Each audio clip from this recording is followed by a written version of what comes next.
হলুদ পাতা, ডালের বড়ি, আলু কুচি করে ছোট মাছ রান্না করেছি। খেতে এত দারুণ হয়েছিল।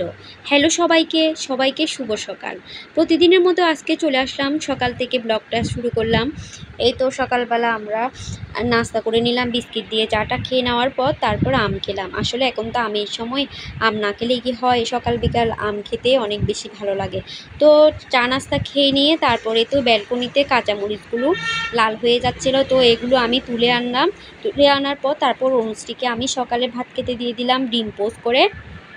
তো সকালে ভাতটা খেয়ে নিচ্ছে, তারপর এদিকে আমি রান্না করে অনেক কাজ করে নিলাম, একদম চুলা টুলা পরিষ্কার করে নিলাম। আসলে চুলা টুলা পরিষ্কার থাকলে রান্না করতেও অনেক ভালো লাগে। তো এগুলো করে আমি আবার ওই যে দুপুরে রান্নার জন্য সব কিছু রেডি করে নিলাম। তিতকলা দিয়ে ছোট আলু ভাজি করব, তারপর আমি ছোট মাছ রান্না করব।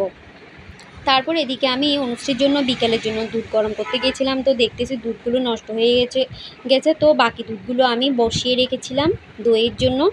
তো আমি তিতকলা ভাজিটা বসিয়ে দিলাম। ছোট আলু দিয়ে তিতকলা ভাজি এত বেশি মজা লাগে, শুধু পাঁচফোড়ন দিয়ে ভাজি করি। আমরা তো পেঁয়াজ খাই না। তিতকলার মধ্যে অনেকে দেখি ফেসবুকে পেঁয়াজ দিয়ে, মাছ দিয়ে, চিংড়ি মাছ দিয়ে ভাজি করে, তো ওভাবে কখনো খাওয়া হয়নি।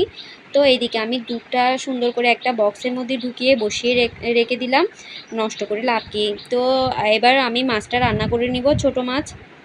এখানে হচ্ছে যে ডালের বড়ি দুই রকমের, একটা হচ্ছে মসুর ডালের আর একটা হচ্ছে ফেলন ডালের। তো বড়িগুলো আমি লাল লাল করে ভেজে নিয়ে তারপর পরিমাণ মতো তেল দিয়ে পেঁয়াজ কুচিগুলো আমি স্বাদ মতো লবণ দিয়ে ভালো করে ভেজে নিব।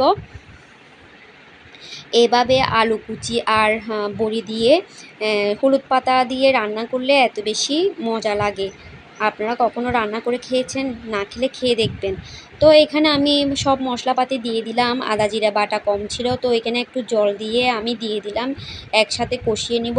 হলুদ গুঁড়া দিয়ে দিলাম 1.5 চা চামচের মতো, মরিচের গুঁড়া দিলাম 2 চা চামচের মতো। একটু করে ঝাল ঝাল করে রান্না করব, তবুও ঝাল একটু কম হয়ে গেছিলো, আলু দিছিলাম তার জন্য। আলু বড়ি একটু ঝাল টানে।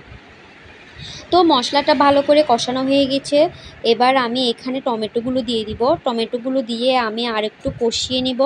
যত ভালো কষাতে পারবো তত স্বাদ বেশি হবে। বড়িগুলো আমি সাথে দিয়ে কষিয়ে নিয়েছিলাম। বড়িগুলো একটু শক্ত টাইপের, তো একসাথে দিয়ে আমি ভালো করে কষিয়ে নেওয়ার পর এবার আমি মাছগুলো দিয়ে দিব। মাছগুলো দিয়ে ভালো করে আমি তরকারির সাথে মিশিয়ে নিলাম।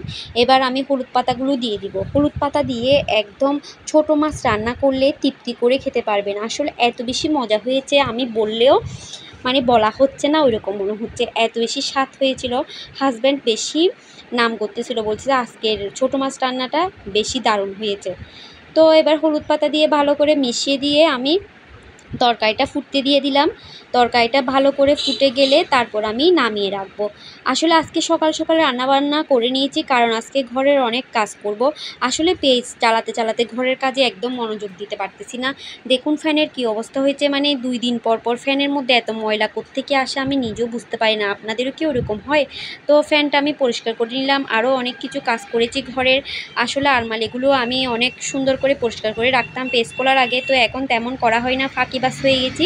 তারপরে এই যে কাজকর্ম সেরে নিয়ে দুপুরের খাওয়া দাওয়া করে নিলাম। রাত্রিবেলা আবার নুডলস রান্না করেছি, তো নুডলস খেয়ে নিলাম। আবার এর মধ্যে আমরা আচারও খেয়েছিলাম এই পর্যন্ত।